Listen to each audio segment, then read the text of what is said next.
Olá, bom dia. Hoje é segunda-feira, 2 de agosto. O Senado Notícias está no ar. Terminou o recesso parlamentar e a CPI da pandemia volta amanhã às sessões presenciais, com quase 400 requerimentos para serem votados. Como foi prorrogada por mais 3 meses, a comissão poderá trabalhar até o início de novembro. Na volta do recesso, a CPI deve escutar o reverendo Hamilton Gomes de Paula, representante comercial que tentou negociar vacinas com o Ministério da Saúde, e representantes da Precisa Medicamentos. Francisco Maximiano, sócio-diretor da empresa, está com depoimento marcado para quarta-feira, mas ele está na Índia. Eu quero recomendar ao senhor Francisco Maximiano, volte e compareça à CPI de imediato no dia que o seu depoimento está marcado.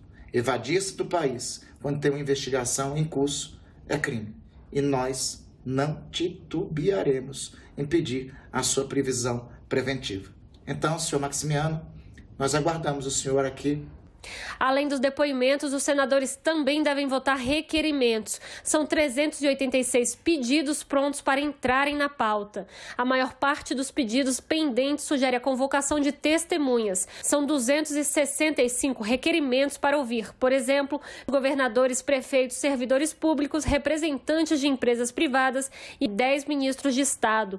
Marcelo Queiroga, da Saúde, Paulo Guedes, da Economia, Walter Braga Neto, da Defesa, Onyx Lorenzoni, que era secretário-geral da Presidência da República e foi empossado recentemente como ministro do Trabalho e da Previdência, Anderson Torres, da Justiça, Carlos Alberto França, das Relações Internacionais, Damares Alves, dos Direitos Humanos, Marcos Pontes, da Ciência e Tecnologia, João Roma, da Cidadania e Flávia Arruda, que está na Secretaria de Governo.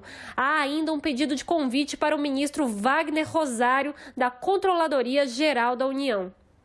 Além das convocações, a CPI também trabalha para aprovar requerimentos em outras ações, como a quebra de sigilos e pedidos de bloqueio de bens. A CPI também vai apreciar requerimentos para bloquear os bens da Precisa Medicamentos e da Global, exatamente no valor do contrato que ia ser celebrado. É uma medida judicial básica que necessita ser tomada. Além disso, teremos requerimentos para pedir o afastamento de agentes públicos que estão obstruindo as investigações. Um dos caminhos que a CPI decidiu traçar em reunião nesta última quarta-feira foi o de investigar o papel das fake news no agravamento da pandemia. Parte dos senadores acredita que esses perfis já existiam mesmo antes do coronavírus e que eles estão vinculados aos ataques feitos ao STF nos atos antidemocráticos. Agora a CPI da pandemia deve compartilhar boa parte da informação que levantou com a Comissão Parlamentar de Inquérito, que investiga o papel de apoiadores do presidente Bolsonaro na disseminação de fake news. Além de votar requerimentos, amanhã a CPI da pandemia vai ouvir o reverendo Hamilton Gomes de Paula, que teria aval do Ministério da Saúde para negociar a vacina AstraZeneca. O reverendo Hamilton Gomes de Paula é ligado à Igreja Batista e dirige a Secretaria Nacional de Assuntos Humanitários, a SENA, uma organização não governamental. Ele teria recebido aval do diretor de imunização do Ministério da Saúde, Laurício Cruz, para negociar 400 milhões de doses da vacina AstraZeneca. No requerimento de convocação, o senador Randolfo Rodrigues cita a reportagem da TV Globo que revela a troca de e-mails entre o reverendo e Laurício Cruz. O diretor de imunização começa agradecendo a Hamilton por representar o governo nas negociações. Inicialmente, agradecemos a disponibilidade da SENA, representada por sua pessoa, na apresentação da proposta comercial para fornecimento de 400 milhões de doses da vacina AstraZeneca.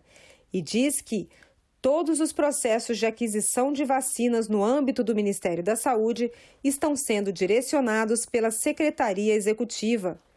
Ainda de acordo com o requerimento de convocação, em 4 de março, o reverendo postou fotos em uma rede social de uma reunião no Ministério da Saúde.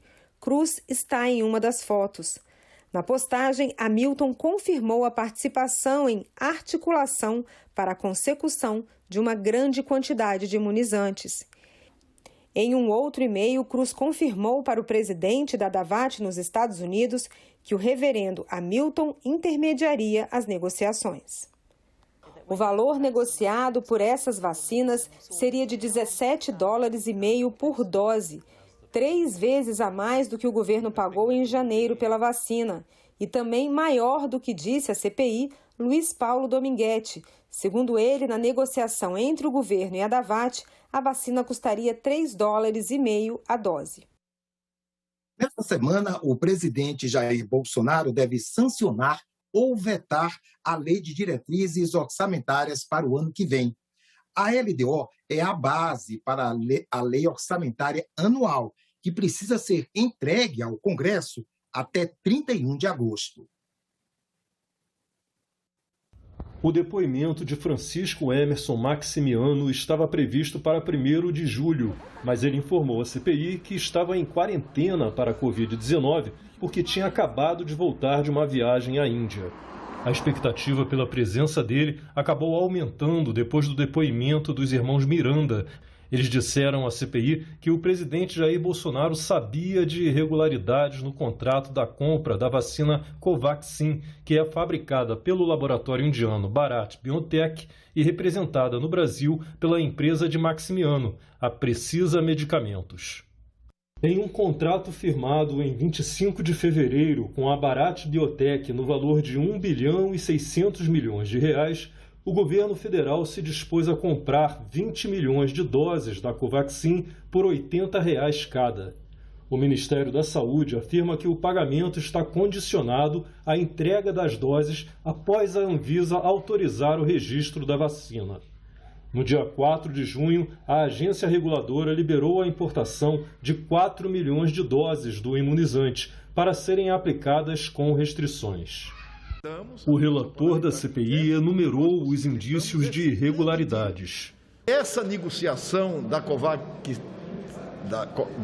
Covaxin, ela é completamente eivada de irregularidade e de fraude, como falou aqui Elisiane, em todos os sentidos.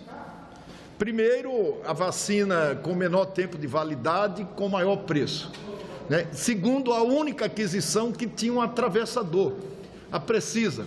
Terceiro, esse atravessador, o contrato não permitia adiantamento, pediu adiantamento e indicou para receber esse adiantamento uma outra empresa constituída em paraíso fiscal, para claramente burlar o controle e a fiscalização.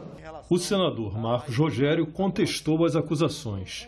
Não dá, não dá. Eu sou o primeiro, havendo qualquer indício de corrupção, de ilegalidade, que se apure, que se busque apontar pelos responsáveis, mas não é o caso que nós estamos vendo aqui.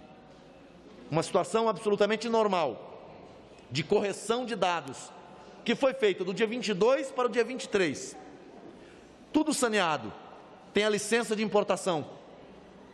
Aí eles vêm agora, no mês de junho, para ir à televisão com o primeiro documento. Foram 3 invoices. O primeiro com erros formais, houve a notificação. O segundo com erros, houve a notificação. O terceiro, totalmente corrigido. Mas eles vão à mídia com um documento que havia sido corrigido e já se sabia que estava corrigido. Com que motivação? Com que interesse? Para gerar constrangimento? Denunciação caluniosa? O requerimento de convocação de Maximiano foi apresentado pelo senador Alessandro Vieira. Ele justifica que o depoimento poderá esclarecer as tratativas entre a Precisa Medicamentos e o Ministério da Saúde, apurando-se eventual beneficiamento ilícito. Nós tivemos um equívoco agora.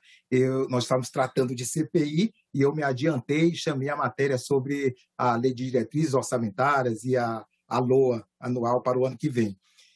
Então, só contextualizando, a matéria que vocês viram agora é que na quarta-feira a CPI ouviria Francisco Maximiano, sócio da Precisa Medicamentos, sobre o caso da vacina indiana Covaxin, mas ele informou que está fora do Brasil e, por isso, o depoimento pode ficar para a semana que vem. A CPI da pandemia tem sido palco de revelações e debates intensos sobre ações e omissões no enfrentamento do coronavírus. E, por isso, tem atraído a atenção dos brasileiros. Confira agora alguns dos momentos mais importantes da CPI desde que foi instalada em 27 de abril. Havendo número regimental, declara aberta a terceira reunião da Comissão Parlamentar de Inquérito. É uma pergunta objetiva, sim ou não? Não há uma insinuação, um indício sequer de corrupção. Uma CPI realmente que traga prestação de serviço para os brasileiros, que traga toda a verdade e não apenas uma parte da verdade. Não vamos aqui, em hipótese alguma, rugir como leão com alguns e miar como gatinho com outros. Foram mais de 80 dias de funcionamento, quase 3 meses de trabalho, mais de 650 requerimentos aprovados, pedidos de informações, requisição de documentos, vídeos, compartilhamento de dados, mais de 60 quebras de sigilo. Na busca por respostas sobre as ações e omissões no enfrentamento à pandemia no país, a comissão ouviu mais de 30 pessoas. Foram longas horas de depoimentos, alguns com até 2 dias de duração, como o do ex-ministro Eduardo Pazuello e da diretora da Precisa Medicamentos, empresa que intermediou a negociação de 20 milhões de doses da vacina indiana Covaxin. Não existiu irregularidades e eu estou exausta, ok? Eu estou psicologicamente, fisicamente exausta e eu estou querendo colaborar. A única coisa que eu pedi foi o adiamento. Depoimentos tensos, temas polêmicos, imunidade de rebanho, tratamento precoce, uso de cloroquina. Nós já temos bastante evidência mostrando a eficácia da hidroxicloroquina, da ivermectina, da cloroquina, da colchicina. São 17 medicamentos. Senhores, a cloroquina já foi testada em tudo. A gente testou em animais, a gente testou em humanos. A gente só não testou em emas porque as emas fugiram, mas no resto a gente testou em tudo e não funcionou. Nós ainda estamos aqui discutindo uma coisa que não tem cabimento. É como se a gente estivesse escolhendo de que borda da terra plana a gente vai pular. Em meio aos depoimentos, revelações. Foi o ex-ministro Henrique Mandetta, por exemplo, quem falou pela primeira vez de assessoramento paralelo, tema que gerou muita discussão na CPI. Eu tive dentro do Palácio do Planalto quando fui informado, após uma reunião, que era para eu subir para o 3º andar, porque tinha lá uma reunião de vários ministros e médicos que iam propor esse negócio de cloroquina, que nunca eu havia conhecido. Quer dizer, ele tinha um assessoramento paralelo. O depoimento dos irmãos Miranda, que denunciaram supostas irregularidades em negociações para a compra das 20 milhões de doses da vacina indiana Covaxin, também trouxe revelações. Foram horas depondo até o deputado Luiz Miranda dizer o nome que, segundo ele, teria sido citado pelo presidente Bolsonaro ao ser alertado sobre as irregularidades. Eu entendo a posição de Vossa Excelência, mas Vossa Excelência só confirma que sabe qual é o nome do deputado e nós vamos... A senhora também sabe que é o Ricardo Barros que o presidente falou. Vamos buscar a verdade a favor do país. Então, o senhor confirma... O senhor confirma, então, que... Foi o Ricardo Barros que o presidente falou. Agradeço imensamente a Vossa Excelência. Essa CPI, a partir de agora... Eu não me sinto pressionado para falar. Eu queria ter dito desde o primeiro momento, mas é porque vocês não sabem o que eu vou passar. Por apontar um presidente da República que todo mundo defende como uma pessoa correta, honesta, que sabe que tem algo errado, ele sabe o nome, ele sabe quem é, ele não faz nada por medo da pressão que ele pode levar do outro lado. Pô, que presidente é esse que tem medo de pressão de quem está fazendo o errado? De quem desvia dinheiro? Personagens praticamente desconhecidos ganharam destaque na CPI, como o cabo da Polícia Militar e vendedor de vacinas Luiz Paulo Dominguete, que denunciou a cobrança de propina nas negociações para a venda de 400 milhões de doses da vacina AstraZeneca ao Ministério da Saúde.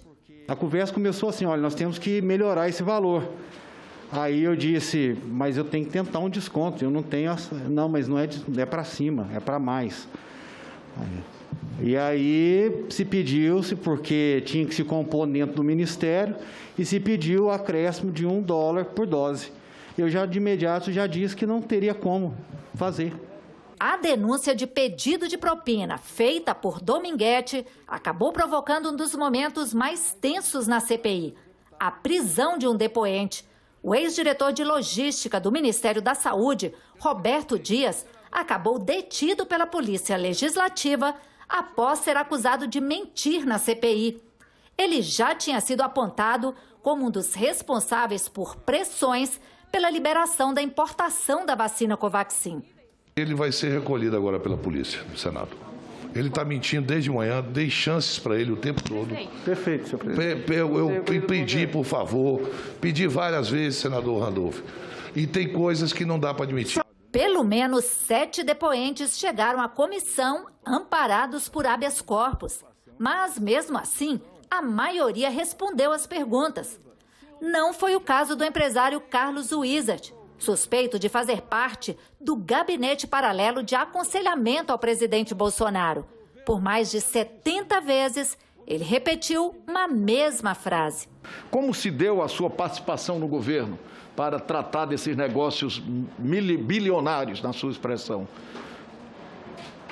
Me reservo ao direito de permanecer em silêncio. Essa participação ela foi formalizada, havia vínculos, havia uma designação, ou era meramente informal e clandestina? Me reservo ao direito de permanecer em silêncio. O senhor tinha relacionamento prévio com o presidente da República? Me reservo ao direito de permanecer em silêncio. Foi graças à CPI também que o Brasil tomou conhecimento de que a vacinação poderia ter começado já em 2020. Tanto o gerente da Pfizer na América Latina quanto o presidente do Butantan contaram à CPI que ofereceram vacinas ao governo brasileiro ainda no ano passado. E o governo ou não respondeu no caso da Pfizer ou interrompeu as negociações no caso da Coronavac. A primeira proposta do 14 de agosto considerava 500 mil doses. A segunda proposta do 18 de agosto considerava 1.500.000 doses. A terceira proposta do 26 de agosto considerava 1.500.000 doses para o 2020. O mundo começou a vacinação no dia 8 de dezembro. No final de dezembro, o mundo tinha aplicado um pouco mais de 4 milhões de doses. E nós tínhamos no Butantan 5 milhões e meio de doses prontas e mais 4 milhões em processamento. Sem contrato com o Ministério. Poderíamos ter iniciado a vacinação antes do que começou? Nós já tínhamos as doses, elas estavam disponíveis. E eu muitas vezes declarei de público que o Brasil poderia ser o primeiro país do mundo a começar a vacinação.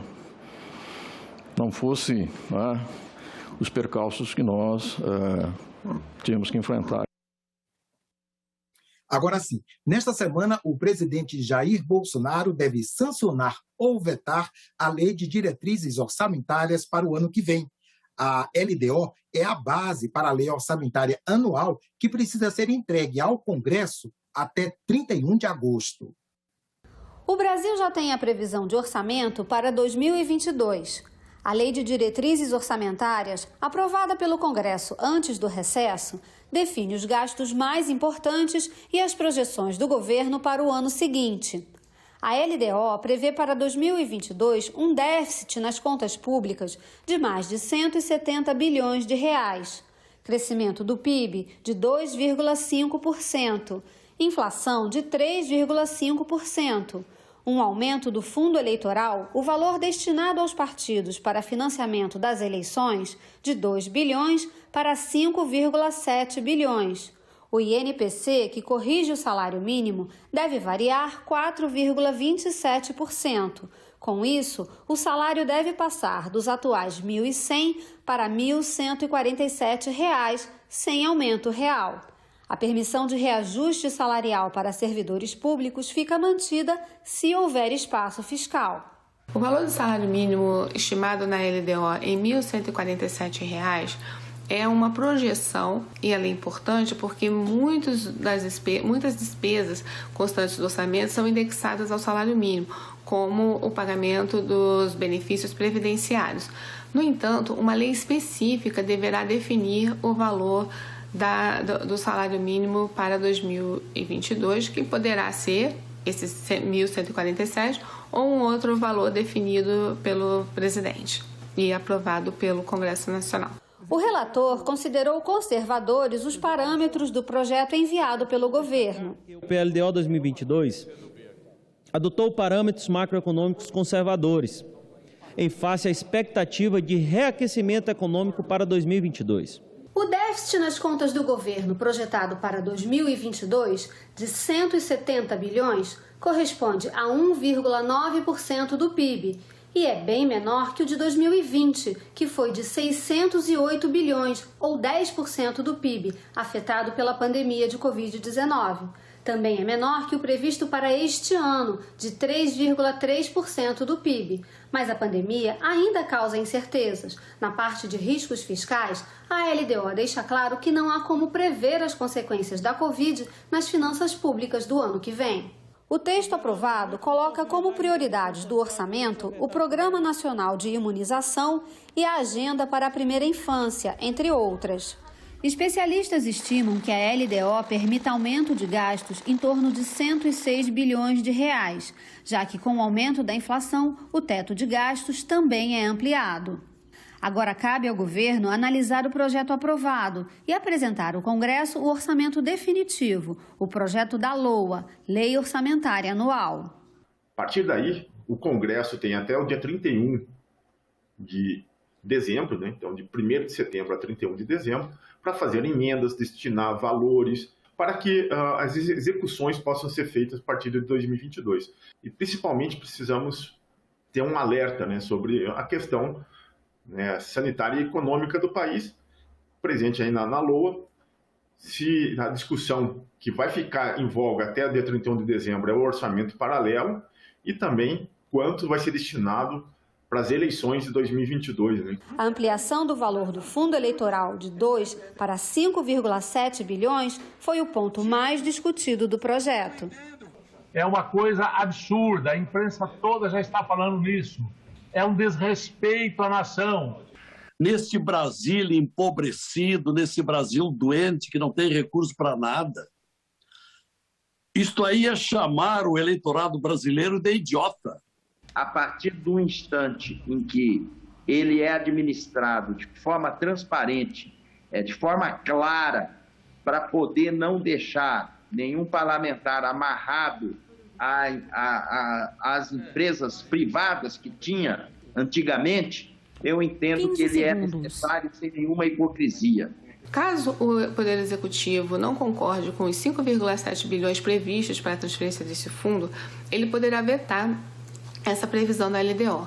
No entanto, por ser considerado uma despesa de caráter obrigatório, ele deverá, então, sugerir um novo valor de transferência pelo fundo, que será apreciado pelo Congresso durante a tramitação do orçamento.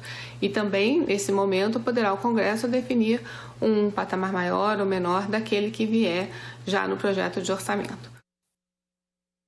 Como vimos aí, esse projeto de lei de diretrizes orçamentárias traz o valor do fundo eleitoral, que gerou polêmica porque quase triplicou de valor. Os congressistas colocaram na LDO de 2022 um dispositivo para calcular os valores do fundo eleitoral que pode fazer com que ele chegue a quase 6 bilhões de reais. O Fundo Especial de Financiamento de Campanha foi criado em 2017. Os recursos dele vêm de 2 parcelas. Um valor base obrigatório indicado pelo TSE, que corresponde ao valor das renúncias de receita de propaganda partidária de 2016 e 2017, atualizados pelo INPC. A segunda parcela é uma porcentagem não pré-estabelecida das emendas de bancada estadual ao orçamento. Essa segunda parcela é estimada em 4,93 bilhões.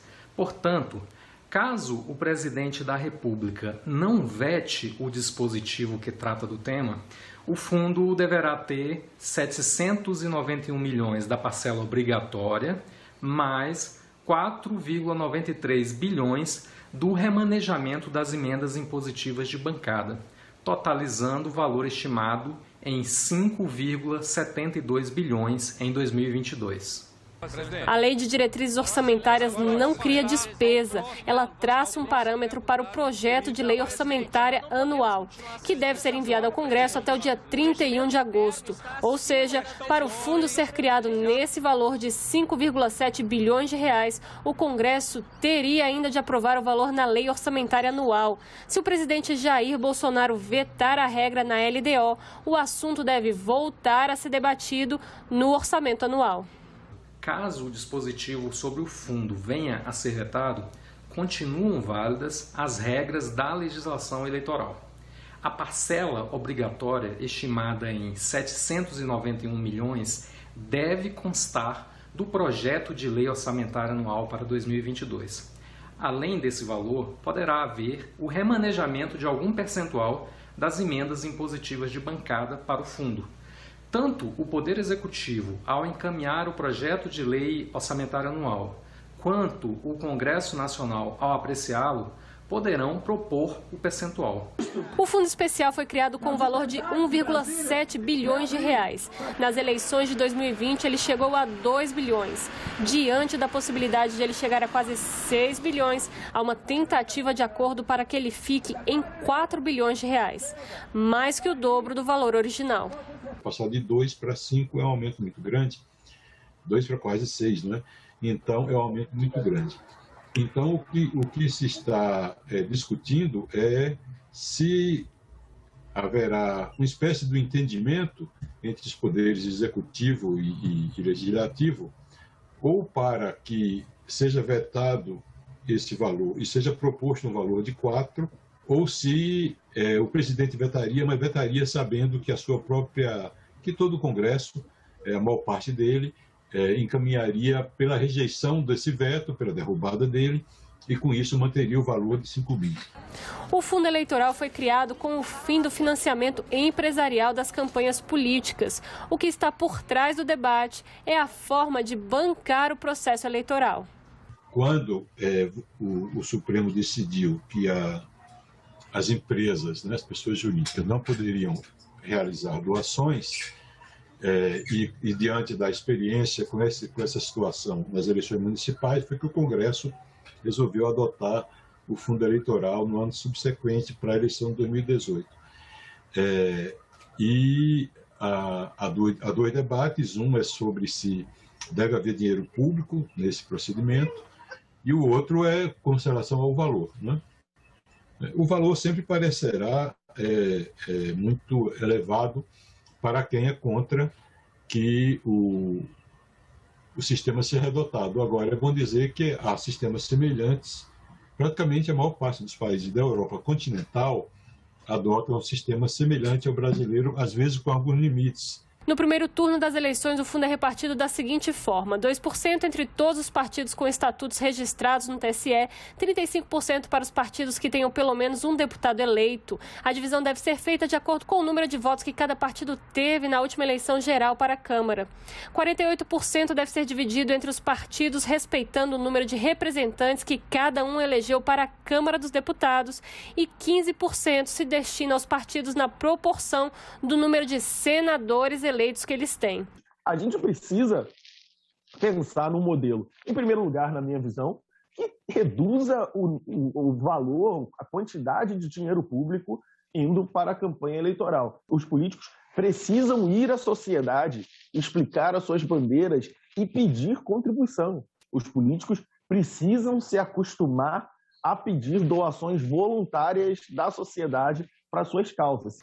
Um grupo de parlamentares, entre eles o senador Alessandro Vieira, entrou com mandado de segurança no Supremo Tribunal Federal para questionar a votação da Lei de Diretrizes Orçamentárias, em especial por causa do aumento do fundo eleitoral.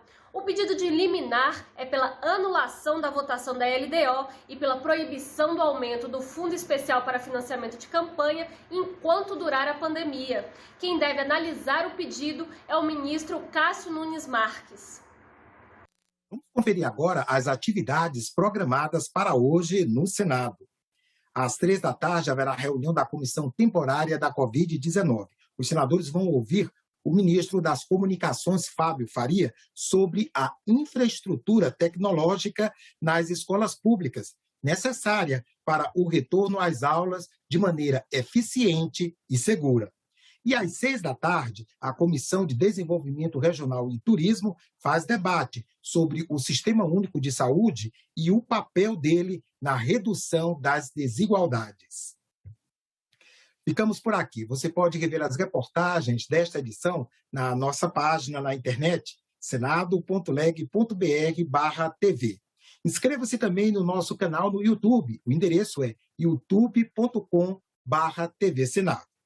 Ficamos por aqui. Até a próxima.